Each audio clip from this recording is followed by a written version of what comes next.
Many countries tried to obtain nuclear weapons, and so far 10 have succeeded, which we looked at in a recent video. But there are at least 17 others that also had a secret weapons program. A few came extremely close, having fully designed bombs and carrying out cold tests of nuclear devices.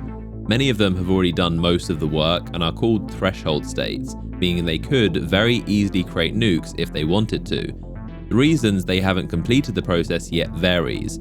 Some were incentivized not to, some failed due to the immense costs or government changes, and others were stopped by international pressure and even direct military attacks and sabotage, destroying their facilities. Today, there are also countries currently attempting to create nukes, but most are these threshold states, so if circumstances change, many more nations could quickly get them. This is every country that tried to obtain nuclear weapons and the ones still trying.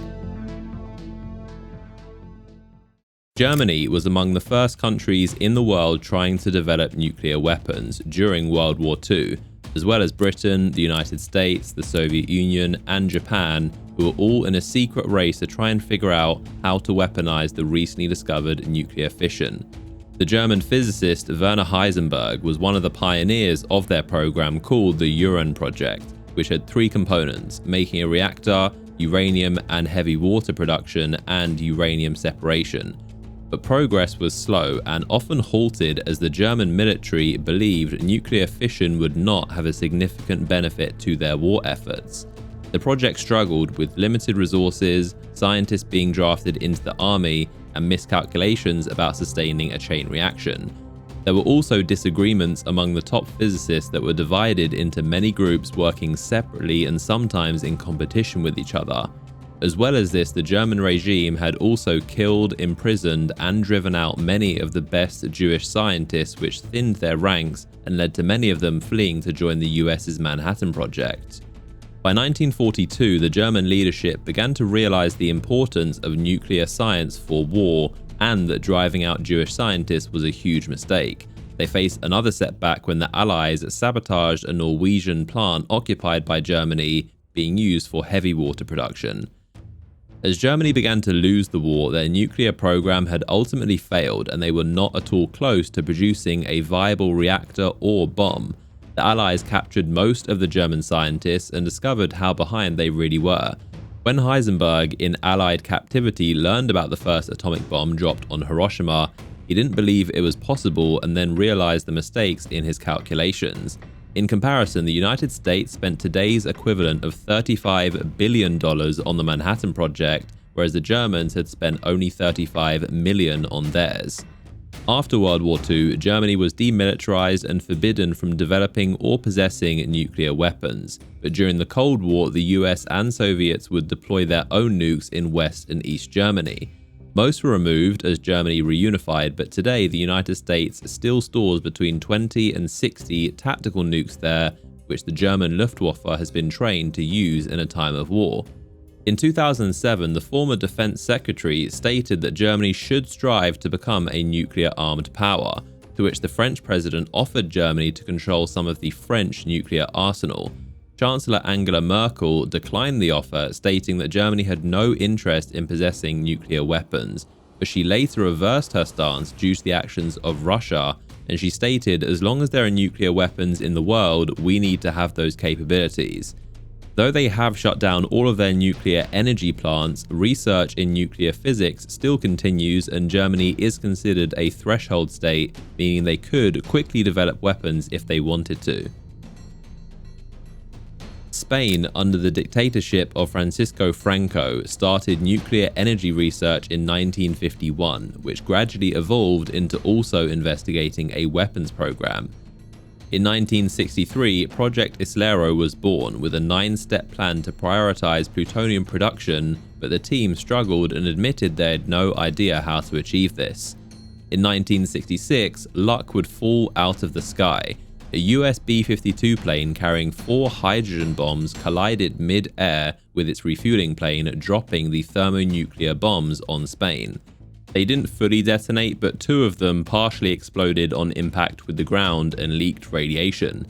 Spanish scientists reverse engineered some of the fragments found, and this was a massive breakthrough for Spain, as countries always had to try and figure out how to make standard fission bombs first, and then would figure out fusion to make hydrogen or thermonuclear bombs, which can be 1,000 times more powerful. So Spain just got the biggest shortcut in history to the most powerful form of nuclear weapons. By the late 60s, Spain brought its first nuclear energy reactor online and started producing small amounts of weapons-grade plutonium from their vast natural uranium reserves.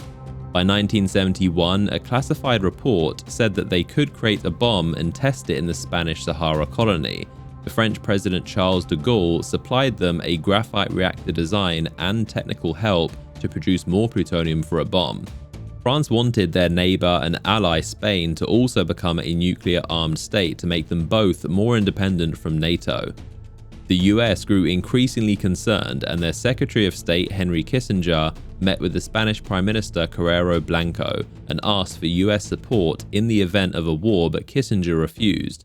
Blanco then showed him Spain's nuclear plans, which distressed Kissinger, who left Spain in a hurry later that day. The next morning, Blanco was assassinated when his car drove by a bomb planted by a Spanish separatist group that opposed Franco's regime. Soon after, Franco, who was in poor health, ordered to stop the costly weapons program and saw support from the US as more important than having nukes. After Franco died, the new prime minister continued the project, and the foreign minister said, "We could complete a bomb in 7 or 8 years if we set our minds to it." As Spain transitioned from a dictatorship into a democracy, the project still continued, and they planned a new plant that could create plutonium for 23 bombs a year. The alarmed US President Jimmy Carter threatened to freeze Spain's enriched uranium imports, which would impact their nuclear energy plants. By 1987, the new socialist government finally agreed to sign the Non-Proliferation Treaty and officially ended their nuclear weapons program too. Today, studies have shown that Spain easily has the technology and groundwork to develop nuclear weapons in a short amount of time, so it is considered a threshold state. Switzerland is famous for its long policy of neutrality, but surprisingly had a nuclear weapons program that lasted 43 years. During World War II, the Swiss physicist Paul Scherrer invited his German colleague Werner Heisenberg, who would later lead Germany's nuclear weapons program, to discuss the possibilities of an atom bomb. A week after the US's nuclear attack on Japan in 1945, the Swiss government began their own project led by Paul Scherrer, assuming that eventually most countries would also have them. In 1958, the Swiss government said, "The army must be given the most effective weapons for the preservation of our independence and neutrality. This includes nuclear weapons." The military recommended that they should have 100 bombs, 50 artillery shells, and 100 rockets within 15 years. There were also plans of where 7 underground tests could be carried out. They purchased uranium from the Belgian colony of Congo and secretly stored it in nuclear reactors purchased from the US. They strategized for a preemptive war against the Soviet Union with how nuclear warheads could be carried to Moscow by their Mirage 3 jets. They also planned for smaller tactical nukes that could be used on Swiss soil against an invasion. In the 1960s, the program was dealt serious setbacks. The Mirage affair was a public scandal that exposed huge flaws in the military budget and planning around the planes meant to carry the warheads. This cut most of the funding to the nuclear program, and then in 1969, a Swiss nuclear energy reactor built in a cave suffered a partial meltdown, and public support for the Swiss weapons program rapidly declined. Switzerland then signed the Non-Proliferation Treaty and downshifted to only studying the acquisition of nuclear weapons in case the treaty broke down. As the Cold War was ending, their weapons program was completely dissolved in 1988, after 43 years where not much progress was made. In 2018, Switzerland decided not to sign a treaty banning nuclear weapons due to security concerns, and still holds this stance today, although it advocates strongly for a nuclear-free world. It is not considered a threshold state, and they could not acquire nuclear weapons easily. Sweden came extremely close to obtaining a nuclear weapon and was only months away from arming one to be tested. As early as 1948, Sweden officially started a well-funded and highly organized nuclear program with world-class Swedish physicists, as well as benefiting from large natural uranium deposits. Their program was, like many others, a secret part of their nuclear energy program. They planned to convert uranium into plutonium and secretly purchased 5 tons of heavy water from Norway to do this. As the Soviets tested their first nuke in 1949, Sweden focused on getting 100 smaller tactical nukes dropped by planes to be used defensively against a Soviet invasion. In 1954, the Supreme Commander of the Swedish Armed Forces publicly declared that nuclear weapons were crucial for the country's national security. The Swedish Parliament approved the heavy water plan to convert uranium into plutonium with the new R3 reactor, and they became optimistic that they could get nuclear weapons by the mid-60s. In 1957, Sweden carried out 3 non-nuclear explosive tests in Lapland, detonating 36 tons of conventional explosives to see how nature reacted to a nuclear explosion. Though Sweden signed the Test Ban Treaty, which forbid nuclear testing in the air, sea, and space, this didn't include underground tests, which was a loophole they planned to exploit. By the early 60s, bomb design tests were carried out, implosion charges were simulated on a powerful computer, and the engineers were nearly ready to build a primitive bomb. They just needed the green light from the government and some more plutonium. But as the years went on, public sentiment grew strongly against nuclear weapons, and the military was concerned about the cost and thought that having nukes would make them more of a target. In 1964, something that's still classified shifted the government's stance on nuclear weapons. It's speculated that the US made a secret deal to protect Sweden in the event of a war, but the US was suddenly no longer concerned about Sweden's weapons program. In 1968, Sweden signed the Non-Proliferation Treaty, and all plans to acquire their own nuclear weapons were dismantled. But some work still continued, and they detonated 10 plutonium rings to study how they would implode. Recently classified documents revealed that when the program ended, it was extremely advanced. They had already built most of a bomb and were only 6 months away from being able to test it, with 2 more bombs being ready shortly after.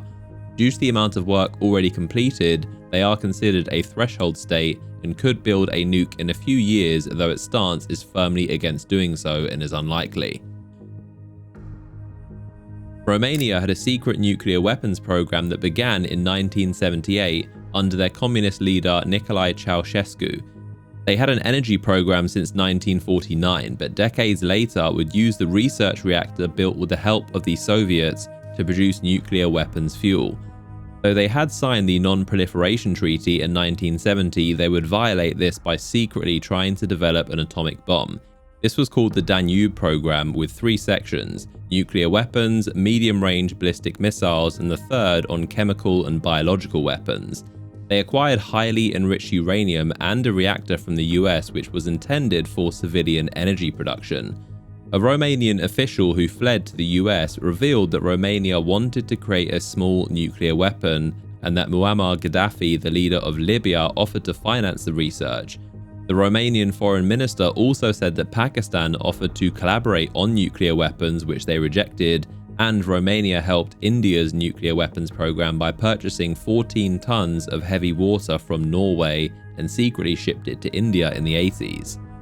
Romanian leader Ceausescu also threatened Hungary with nuclear extermination, as the two had tense relations over land disputes. In 1992, the Romanian Revolution executed Ceausescu, and the new government discovered the secret weapons program. It was found they did succeed in creating the nuclear materials for at least 6 bombs, but lacked the scientists to actually make one. The program and reactors were shut down in 1997, and the enriched uranium was returned to Russia in 2009. Though Romania made some progress, they are not considered a threshold state today.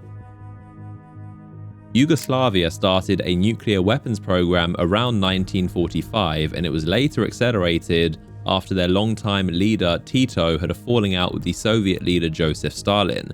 Tito wanted them as a protection against a possible Soviet invasion. One of his closest collaborators said, "We must have the atomic bomb. We must build it even if it costs us 1/2 of our income for years." By 1954, a US intelligence report said that the Yugoslavs had commenced a program to produce atomic weapons.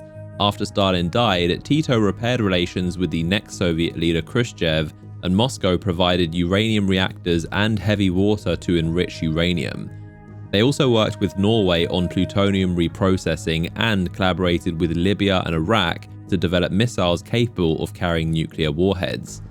Tito put the program on pause due to the costs, lack of threat from the Soviets, and fear of the program being discovered by the Non-Proliferation Treaty, which they had signed in 1968. However, after India tested their first nuke in 1974, Tito immediately ordered a new, bigger weapons program centered in Belgrade called Program A, which would be secretly under the cover of an energy one called Program B. This effort continued slowly, but after Tito's death in 1980, the Secretary of Defense accelerated the programs, focusing on creating a Nagasaki-like plutonium bomb. Significant work was done and large amounts of enriched uranium was ready, but a prototype was never produced.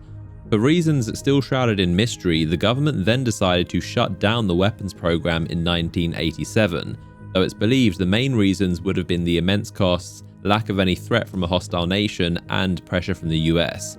Yugoslavia's biggest problems were internal, as the country would soon see the brutal Yugoslav wars that broke it into the many nations that exist today. So none of former Yugoslavia would be considered threshold states. Iran's nuclear weapons program is at the center of the world's attention because they are one of the few countries believed to be currently working on obtaining them. There are ongoing negotiations, threats, and fears around this, and Iran has long denied they are working on nuclear weapons, although experts have believed for decades they are extremely close. In 1957, when Iran was under the leadership of the Shah and allied with the United States, they received enriched uranium and reactors from the US strictly for energy purposes. Iran signed the Non-Proliferation Treaty in 1968, which subjected them to inspections to make sure this technology was not being used for weapons.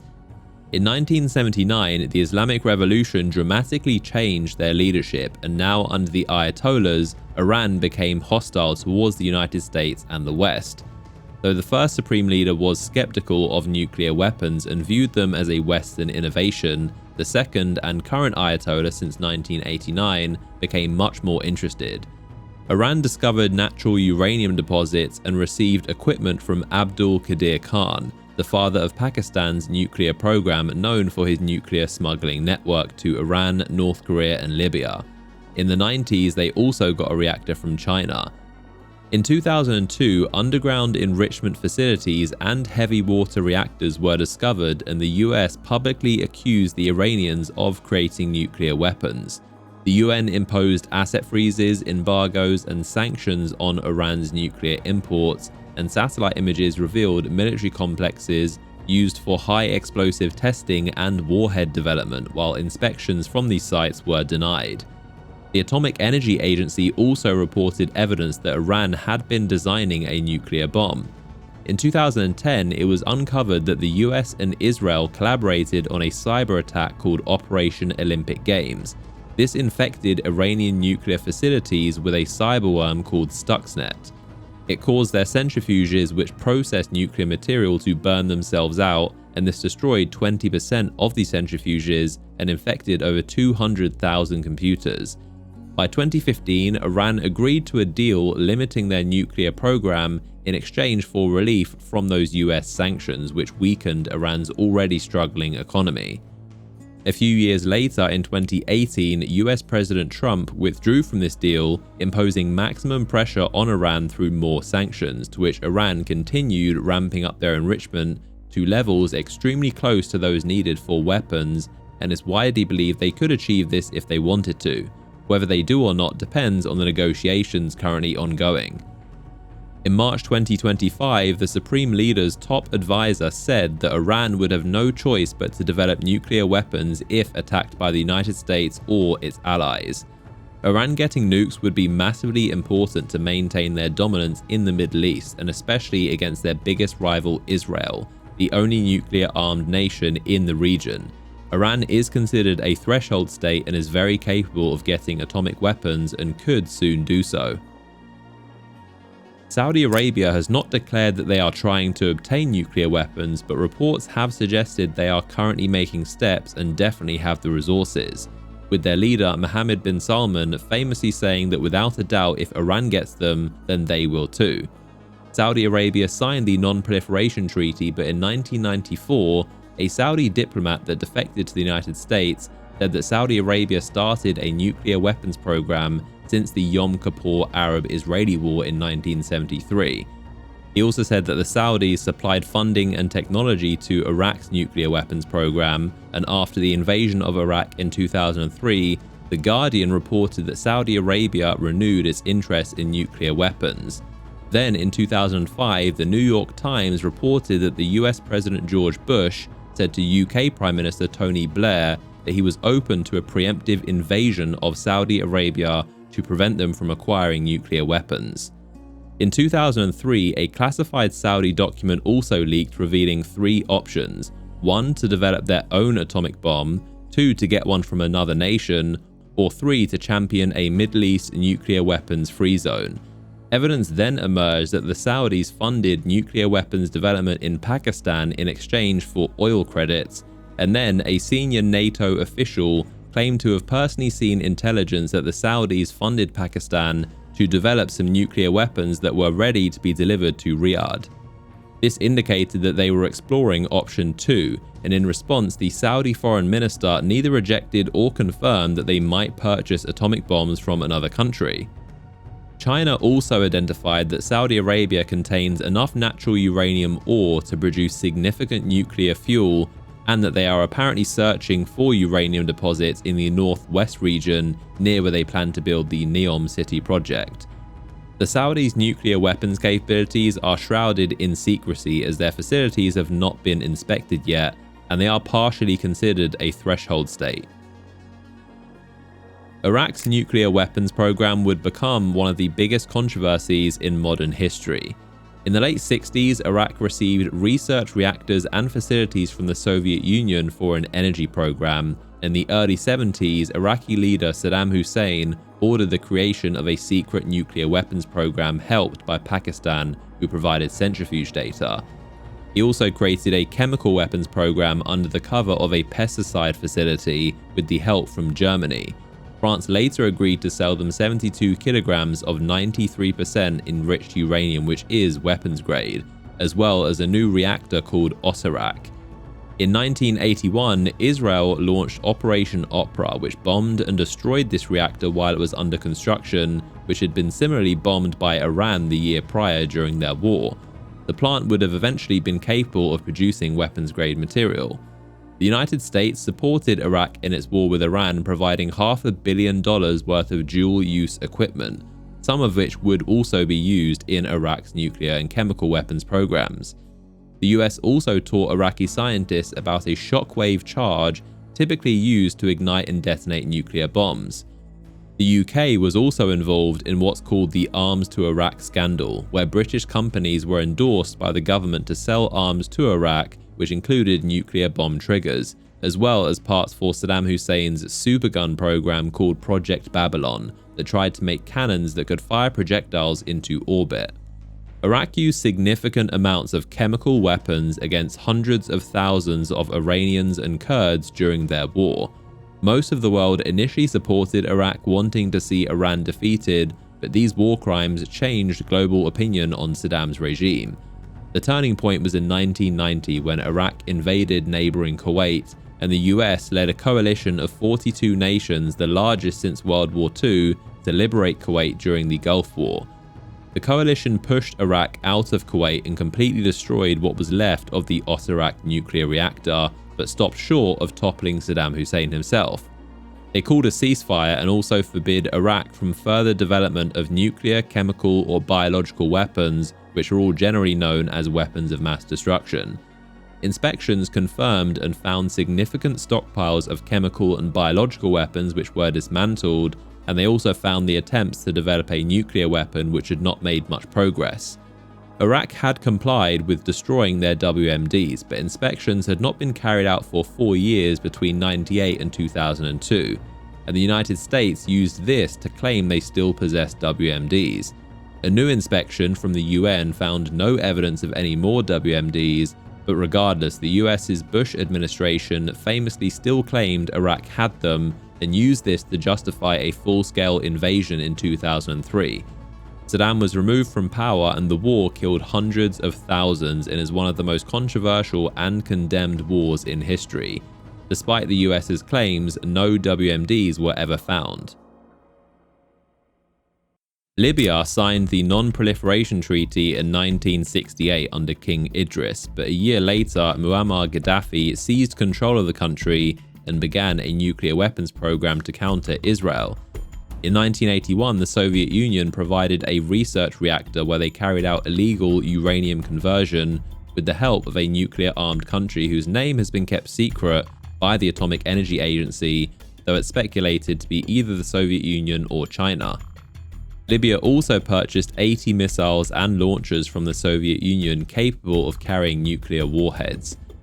Gaddafi used a black market trade network to try and develop them, led by a Swiss nuclear engineer called Frederick Tinner, who was close friends with Abdul Qadir Khan, the father of Pakistan's atomic bomb. The two studied and lived together at a university in Belgium and were both involved in this black market. Gaddafi also once tried to buy tactical nukes from China in the 70s but was refused. Libyan scientists were invited to be involved in Pakistan's nuclear program in 1977, but were soon asked to leave the country as Pakistan changed leadership to one that strongly disliked Gaddafi. Libyan intelligence then tried to infiltrate Pakistan's research facilities but were caught and arrested by Pakistan, who found that Libya had obtained nuclear weapons designs through a smuggling network that originated in China and went through Pakistan. In the 80s, Gaddafi still continued to build the program, but was impacted by sanctions from the US. Gaddafi persuaded the US President Bill Clinton to lift the sanctions by promising to stop his weapons program, though in 95 Gaddafi continued, expanding the black market imports and successfully obtaining centrifuges by the year 2000s, but they struggled to operate them. In 2001, US President George Bush told Gaddafi, either you get rid of your weapons of mass destruction, or we will personally destroy them and destroy everything with no discussion. According to Gaddafi's foreign minister, this was the event that made him decide to end his nuclear weapons program and get rid of his chemical and biological weapons. In 2003, Gaddafi worked with the US, UK, and Russia to dismantle his nuclear weapons project, and they discovered dozens of secret facilities. The Swiss scientists leading Gaddafi's program, as well as his sons, were arrested by the US, and one son claimed that they were CIA informants. By the time it was discovered, Libya's nuclear weapons program was still in very early stages, estimated by the Atomic Energy Agency to be still 3 to 7 years away from completing an atomic bomb. Gaddafi was later unhappy with the Western response to his disarmament and held on to some nuclear material and chemical weapons to try and use them for leverage. Though after the Arab Spring, a civil war broke out and NATO forces aided Libyan rebels who would overthrow and brutally execute Gaddafi. Syria had signed the Non-Proliferation Treaty since 1969 and tried to buy reactors from China, Russia, Argentina, India, and others, but these were blocked by the International Atomic Energy Agency and pressure from the US and Israel. Since the 2000s, Syria was suspected of having a secret nuclear weapons program in a facility under construction that contained a reactor with parts from North Korea. This plant looks nearly identical to one in North Korea used to create their nuclear weapons. This concerned Syria's neighbor and major rival Israel, who in 2007 launched Operation Outside the Box, where 8 planes destroyed the facility and killed 10 North Korean workers inside. The Atomic Energy Agency also confirmed it was an undeclared nuclear reactor and found traces of processed uranium, and US intelligence indicated it did have a military purpose and was capable of producing weapons-grade plutonium. There was little international backlash of this bombing as all parties kept quiet about it. Syria didn't want to admit they secretly had a nuclear facility, and Israel didn't want to admit to attacking another nation. Since the Syrian civil war and the fall of the Assad regime, they are not considered capable of obtaining nuclear weapons. Japan had multiple nuclear weapons projects during World War II and today is described as the most capable country in the world at creating them. The first Japanese program officially began in 1941 in Tokyo, though they initially believed that not even the United States could create one in time to influence the war, so the Navy lost interest. The army continued and focused on separating uranium but struggled for years. By 1945, the building where this was being done was destroyed by a US bombing run. The Navy had also later started a second project in Kyoto but wouldn't get beyond the theoretical stage. The US later captured a German submarine destined for Japan that contained enough uranium for 20% of an atomic bomb, and after Japan's surrender, the US also found 5 cyclotrons capable of creating weapons-grade uranium, which they smashed and dumped into the Tokyo harbor.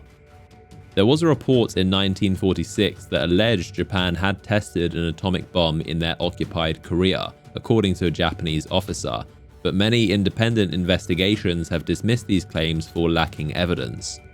Since the bombings of Hiroshima and Nagasaki, Japan has been fiercely against nuclear weapons, but after China tested their first in 1964, the Japanese Prime Minister said to US President Lyndon B. Johnson that if the Chinese communists had nuclear weapons, then the Japanese should also have them, which shocked the US. Japan then adopted the 3 non-nuclear principles which don't allow the production, possession, or hosting of such weapons, but this relies on assurance that the US will protect them, and if they don't, then Japan would have no choice but to acquire nukes.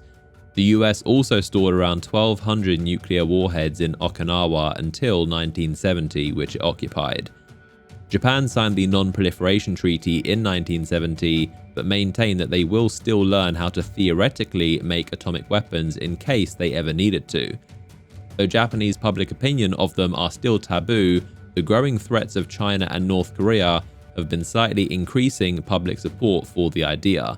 Japan's former Prime Minister said that Japan should consider hosting US nukes for deterrence. Today, Japan is considered as the most capable of all the threshold states, with the resources to create a bomb in less than a year and enough plutonium for thousands of warheads. This alone acts as a very strong deterrent, as Japan is considered a virtual nuclear weapons state. Taiwan arguably came closer than any non-nuclear country to successfully getting an atom bomb, having designed a complete weapon, obtained all the materials, and conducting a cold test. After China tested their first nuke in 1964, Taiwan started its secret nuclear weapons program in 1967. They acquired the same reactor from Canada that India used to get their nukes, as well as 100 tons of uranium from South Africa and plutonium from the US, all given strictly for energy purposes but would be secretly used to try and make a bomb. The US also stored its nukes in Taiwan during the Cold War until 1974. They succeeded in producing weapons-grade plutonium using heavy water reactors, but after the Atomic Energy Agency discovered this, Taiwan agreed in 1976 to end its weapons program. However, a new secret program would be started again in the 80s. They bought another 4,000 tons of uranium from South Africa. The aim was to try and build a device they were sure would work without needing to test it, out of fear of the consequences. They used computers to simulate how a nuclear test would work, slamming uranium plates together at high speed to make it look like they were testing anti-tank projectiles. In 1986, after nearly 20 years of research and simulated tests, multiple reports claimed Taiwan successfully tested a very small nuclear device in the Jiupeng military field that was recorded by a US satellite. Though this wasn't a full-scale bomb and is considered a cold test, a Taiwanese general later claimed that they had produced a controlled nuclear reaction, and he was likely referring to this test. In 1987, a Taiwanese colonel who led their nuclear program and was a CIA informant defected to the US and revealed the extent of their work. The US then pressured Taiwan to stop their program, which intel showed was only 1 to 2 years away from completion. They had designed a large bomb capable of being tested but would need to be made smaller to be dropped by a plane. Taiwan isn't currently recognized by the UN as a sovereign nation, so it can't sign the Non-Proliferation Treaty, but it has signed unique agreements with the US and Atomic Energy Agency.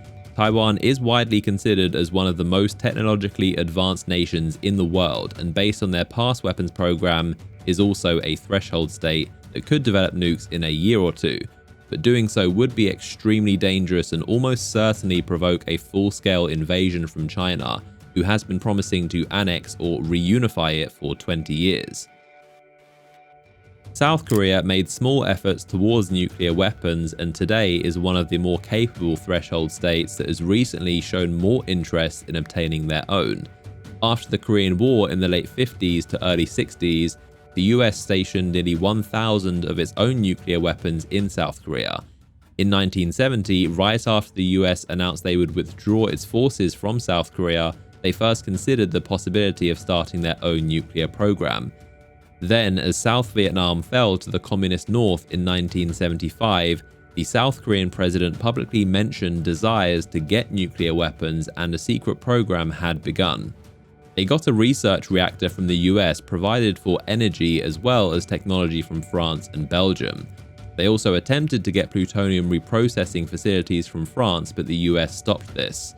South Korea publicly ended their program after that. However, some work would still continue as in 1982, they extracted more plutonium and the US again persuaded them to stop in exchange for helping their nuclear energy program. It was later revealed that they still continued reprocessing spent fuel, and in the 90s the US withdrew its nukes from South Korea.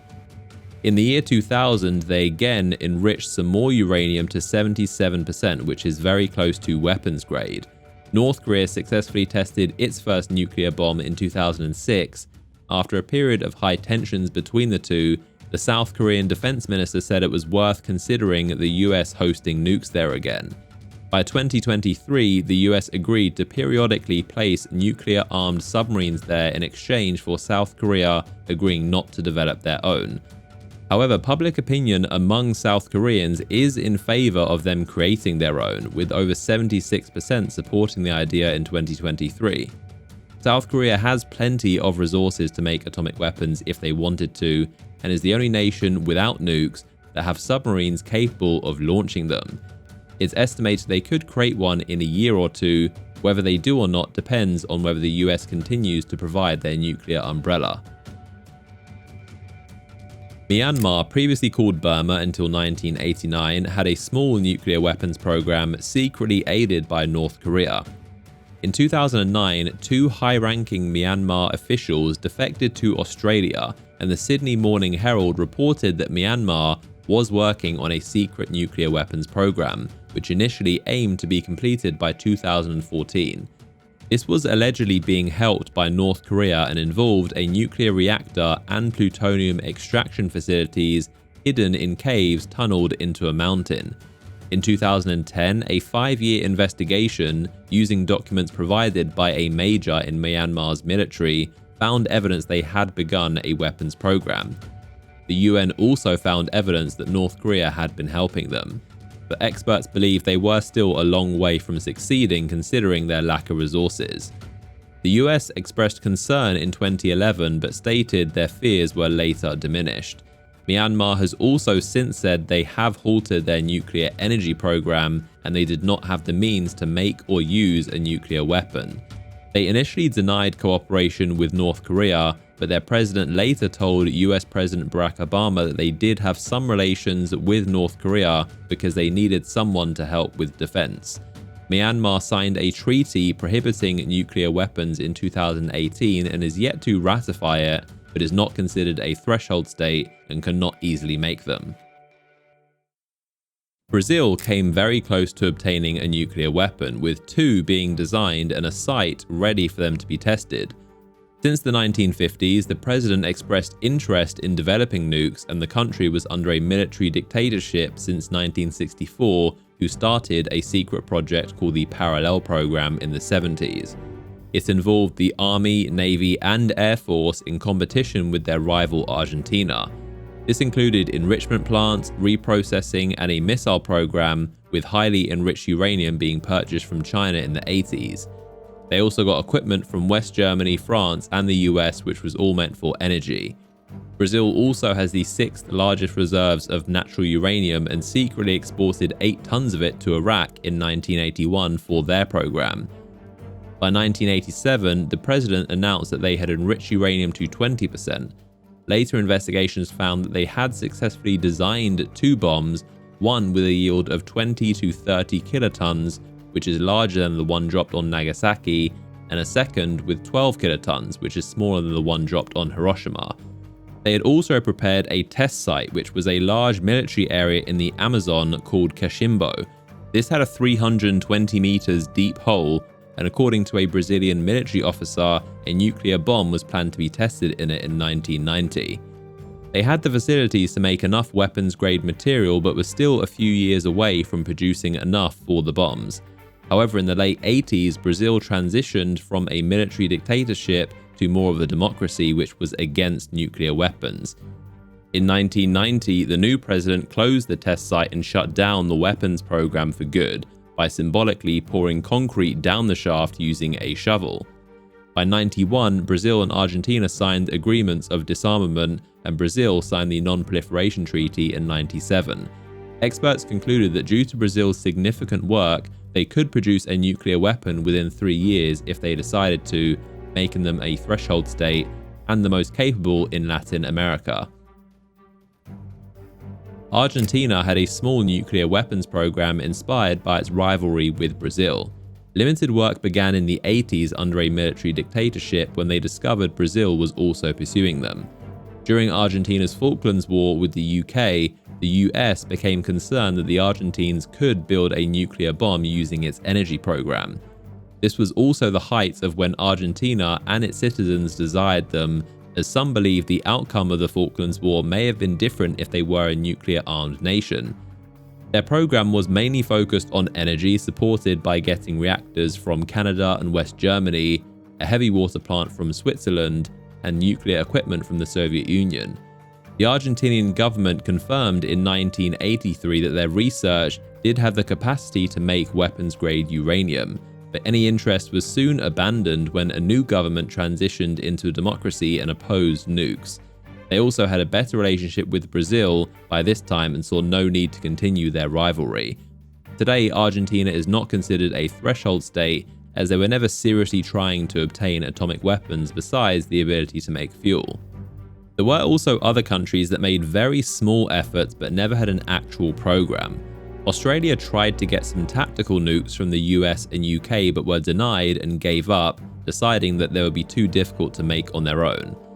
Algeria has an energy program and was accused of wanting weapons, but no strong evidence was found. Egypt under Abdel Nasser seriously wanted nukes in response to Israel, but was denied help from the Soviet Union. Italy is a threshold state that can easily make them and hosts US nukes today. They briefly tried to get their own, but the US pressured them not to. Turkey is another threshold state that also hosts US nukes, and they considered making their own a few times but haven't yet. The Philippines wanted them, and the US stored some there briefly during the Cold War, and Indonesia sought some from China and the Soviet Union but never received any. There is a recurring theme that the US, as the first country to develop nuclear weapons and the only country to use them, is consistently the main one that have stopped almost every country on this list from getting them. Some would consider that a good thing, as the less nukes in the world the better, but the US is also criticized for policing who can have this technology. However, circumstances could rapidly change and we could see more nuclear-armed nations in the near future.